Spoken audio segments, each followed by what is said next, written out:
اہل وطن سلام۔ تحریک شناخت کے اغراض و مقاصد کے لیے لکھی گئی تحریک کے بانی رضاکار کی 14 کتب میں سے پہلی کتاب دھرتی جائے کیوں پرائے سے ایک اقتباس پیش خدمت ہے۔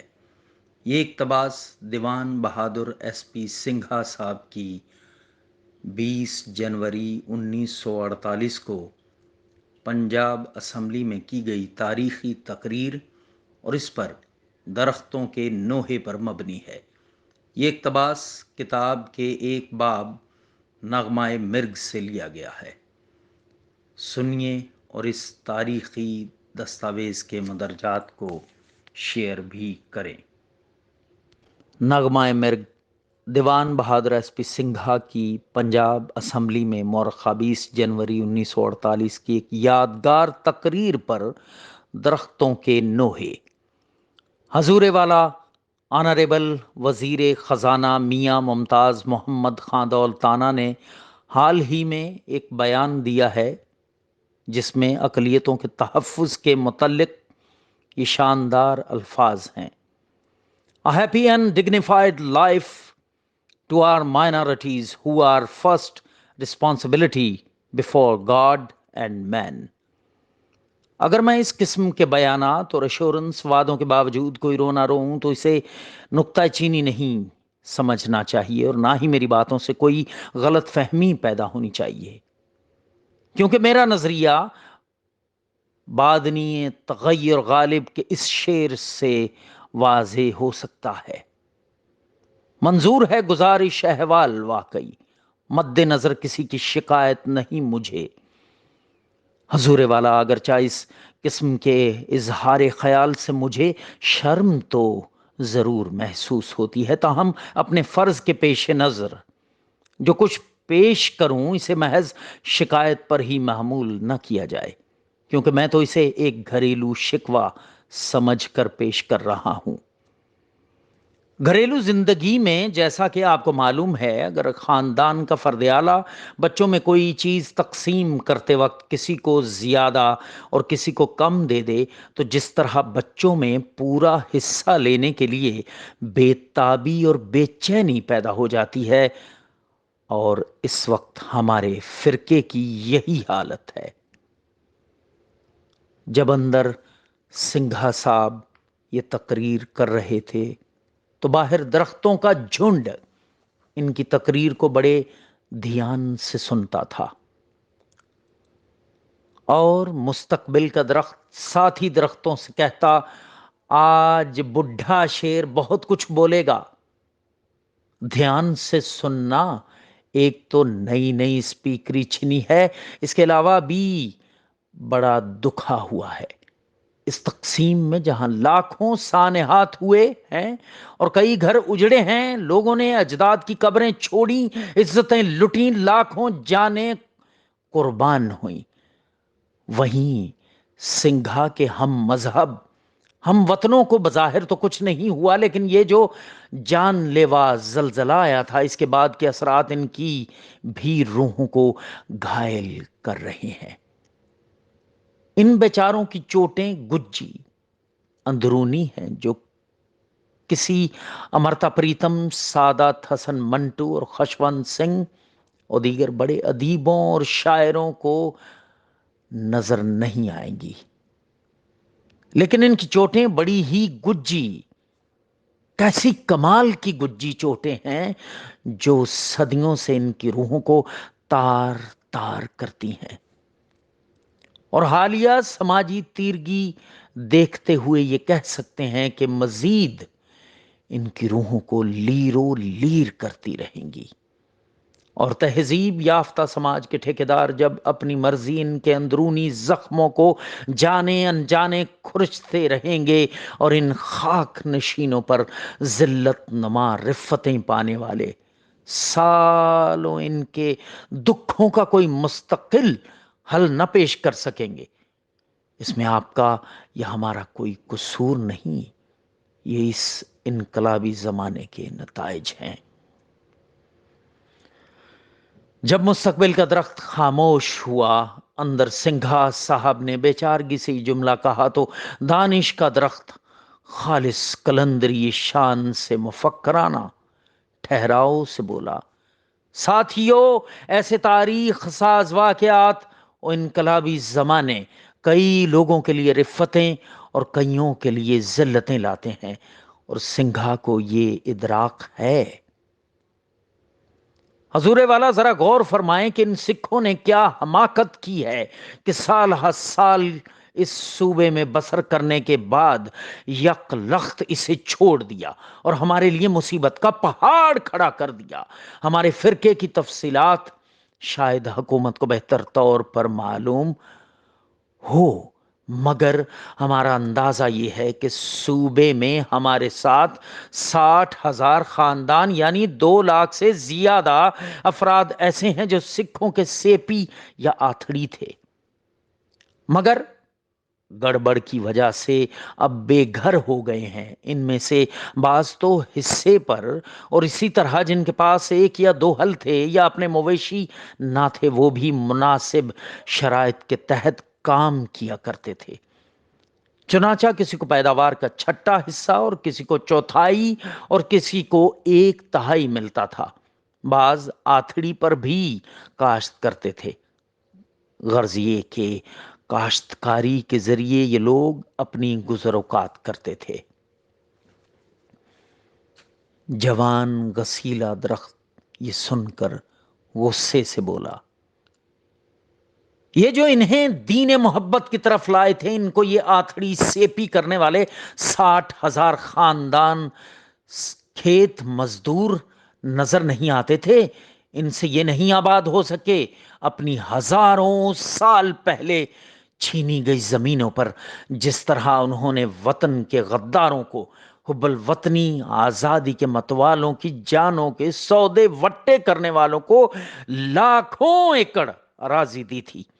اگر حکومت برطانیہ تھوڑی سی اور کوشش کرتی تو جس طرح گورے حکمرانوں کے ساتھ آنے والے صوفی منش مسیح کے سچے پیروکار مشنریوں نے برے صغیر کے پسے ہوئے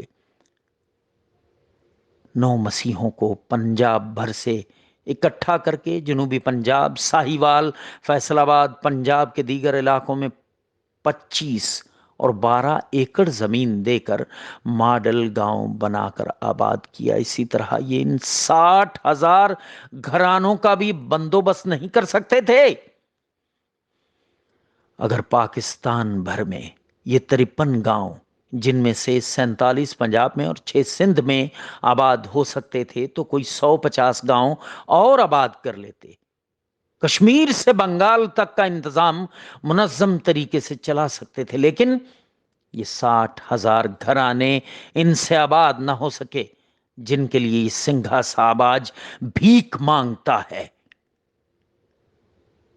حضور والا سکھوں کے چلے جانے کے بعد انہوں نے اپنے مالکوں کی زمینیں سنبھال لیں اور پاکستان کو بہت دعائیں دی۔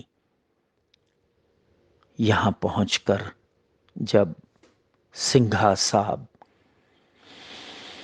سانس لینے کو رکے تو ماضی کا درخت تلخی سے بولا، زور کو سلام ہے، سکھوں کے لیے یہ زمین آسمان سے نہیں اتری تھی، انہوں نے بھی زور بازو بلکہ سکھا شاہی سے ہی چھینی تھی۔ لیکن بکرے کی ماں کب تک خیر منائے گی؟ ان کی آنکھیں جلد ہی کھل گئیں۔ مہاجرین کی آمد پر زمین ان کو تقسیم ہونی شروع ہو گئی۔ ایک خاندان کو 6 سے لے کر 8 کلے تک زمین دی گئی، مگر یہ لوگ جو پہلے سکھوں کی زمین پر آباد تھے اور بڑی مشکل سے اپنا گزارا کرتے تھے، تقسیمیں مذکورہ کے سلسلے میں بالکل نظر انداز کیے گئے ہیں، اور تھوڑی بہت زمین جو ان کے پاس موجود تھی وہ بھی مہاجرین کو دے دی گئی ہے۔ مہاجرین کے پاس زمین اتنی کم ہے کہ کھیتی باڑی میں مددگاروں کی ضرورت نہیں۔ اب وہ بیچارے مسیحی جو عرصہ دراز سے زمینوں پر آباد تھے اور کاشتکاری کرتے تھے، مہاجرین کی بحالی کے سلسلے میں بالکل بیکار ہو گئے ہیں۔ ان کے لیے نہ تو کوئی گزارا کی صورت ہے اور نہ ہی کوئی پرسان حال ہے۔ انہوں نے جو فصلیں گڑبڑ سے پہلے کاشت کی ہوئی تھیں، ان میں سے بھی انہیں کوئی حصہ نہیں دیا گیا، اور حکومت کے اہلکاروں نے ان فصلوں کی فروخت سے وصول شدہ رقم یا تو بیت المال وغیرہ میں دے دی یا مہاجرین کو تقسیم کر دی۔ مگر جب یہ چیز ان کے نوٹس میں لائی گئی تو انہوں نے فوراً حکم جاری کر دیے کہ جن کھیتوں میں عیسائی کاشتکاروں نے ہل جوتا تھا، ان کی حوصلہ افزائی کی، اور میں ان کی اس داد رسی پر بہت خوش ہوا۔ اس سلسلے میں انہوں نے یہ بھی حکم جاری کیا کہ ان پختہ فصلوں کو نیلام کیا جائے، ان میں بھی عیسائیوں کا مناسب حصہ ویسے کا ویسا ہی قائم رہے۔ خیر، یہ اصول طے ہو جانے کے بعد میرے فرقہ کے لوگ بہت خوش ہوئے، بعض اب بھی حصے کے لیے روتے ہیں، خاص کر نیلامی کے سلسلے میں، لیکن یہ داد رسی کم رہی ہے، سو ہمیں کوئی خاص شکایت نہیں۔ لیکن حضور والا، اسی ضمن میں ایک خاص چیز جو پیدا ہوتی ہے وہ یہ ہے کہ آخر یہ فصلیں اور یہ تھوڑا بہت روپیہ کب تک ان کے لیے کافی ہوگا؟ دیکھنا تو یہ ہے کہ اس کے ختم ہونے پر کیا ہوگا اور ان غریبوں کا کیا بنے گا۔ اس وقت یہی ایک مسئلہ ہے جو ہماری توجہ کا مرکز بنا ہوا ہے، لہٰذا میری گزارش ہے کہ اس معاملے کی طرف فی الفور توجہ دی جائے۔ میں سمجھتا ہوں کہ ایوان ہذا کو بالعموم اور حکومت کو بالخصوص اس حقیقت سے آنکھیں بند نہیں کرنی چاہیے۔ اس کا فیصلہ آج جلد از جلد کرنا ہوگا۔ اگر آپ اس کی طرف توجہ نہ دیں گے تو آپ خود ہی فرمائیں کہ وہ لوگ اپنے بال بچوں سمیت کیا کریں اور کہاں سے کھائیں۔ یا تو آپ صاف جواب دے دیں اور کہہ دیں کہ فی الحال ان کے لیے کچھ نہیں ہو سکتا۔ اس حالت میں ہمارے لیے دو ہی صورتیں ہو سکتی ہیں، یا تو گڑھے کھود کر ان کو زندہ دفن کر دیں، یا کھانے پہننے اور رہائش کی کوئی سبیل نہ ہونے کی بنا پر انہیں مہاجرین کے کیمپوں میں بھیج دیں۔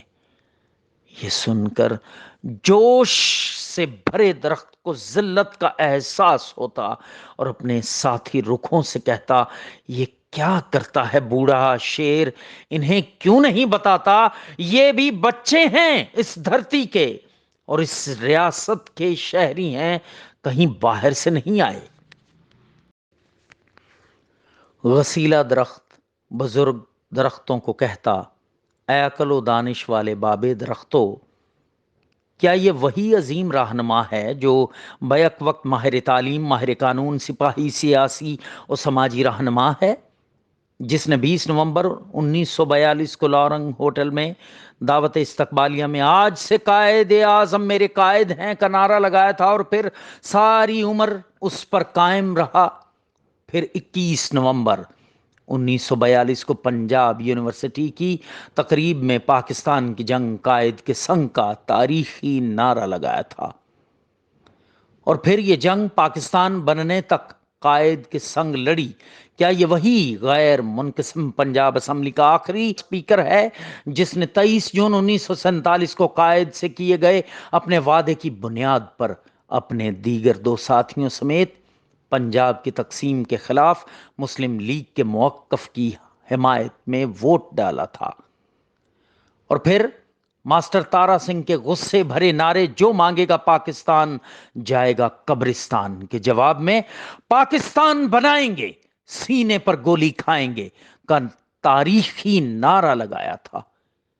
کیا یہ وہی شیر دل سنگھا ہے جس نے 25 جولائی 1947 کو جوائنٹ کرسچن بورڈ کے نمائندے کی حیثیت سے باؤنڈری کمیشن کے روبرو مؤثر اور مدلل انداز میں بتایا کہ پنجاب کے مسیحی مسلمانوں کے ساتھ رہنے کا فیصلہ کر چکے ہیں، لہٰذا پنجاب کے سرحدی علاقوں کی قسمت کا فیصلہ کرتے وقت مسیحوں کی آبادی کو غیر مسلمان میں نہیں بلکہ مسلمانوں میں شمار کیا جائے؟ بابو، کیا ہو گیا ہے؟ اس انقلاب نے اس کو کیوں توڑ دیا ہے جس کے لیے یہ قائد اعظم کے ہراول دستے میں شامل تھا؟ کیا یہ ایسی صورتحال تو نہیں ہو گئی جس سے مستقبل کا شاعر محسن بھوپالی یوں بیان کرے گا: نیرنگی سیاست دوران تو دیکھیے منزل انہیں ملی جو شریک سفر نہ تھے، آج یہ کیوں اتنا مجبور ہو گیا ہے کہ زندہ درگور ہونے کی باتیں کرتا ہے؟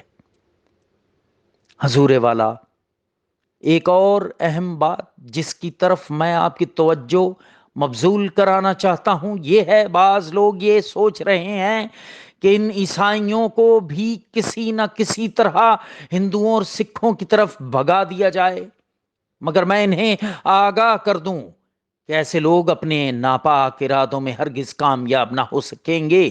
ہم پاکستانی ہیں، ہم کسی بھی حالت میں پاکستان چھوڑ کر نہیں جائیں گے۔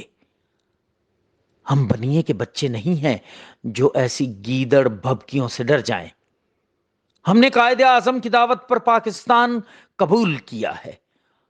ہم پنجابی ہیں اور ہرگز بھاگنے والے نہیں ہیں۔ ہم اس وزارت کے رحم پر یا اس ایوان کے بھروسے پر نہیں بلکہ اسلام کے رحم اور بھروسے پر بیٹھے ہوئے ہیں۔ اس کے لیے ہمیں یقین واثق ہے کہ ہماری تکلیفیں عارضی ہیں۔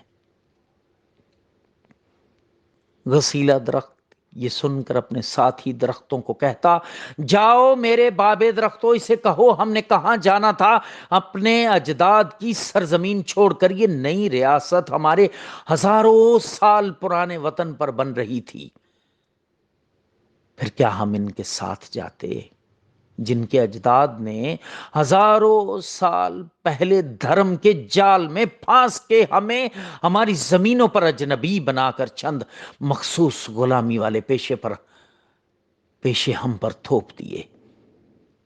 ان کے ساتھ جانا تھا ہمیں، کیا ہم ان کے ساتھ جاتے؟ ان کے ساتھ تو ان کے ہم مذہب دلت اور شیڈول کاسٹ سندھ اور بنگال میں ان کے ساتھ نہیں گئے، بس پنجاب میں پہاڑ کے ساڑ کے نیچے میں، ساڑ کے نتیجے میں شمال کے عذاب سے پھیلنے والی شدت پسندی کی وجہ سے یہاں سے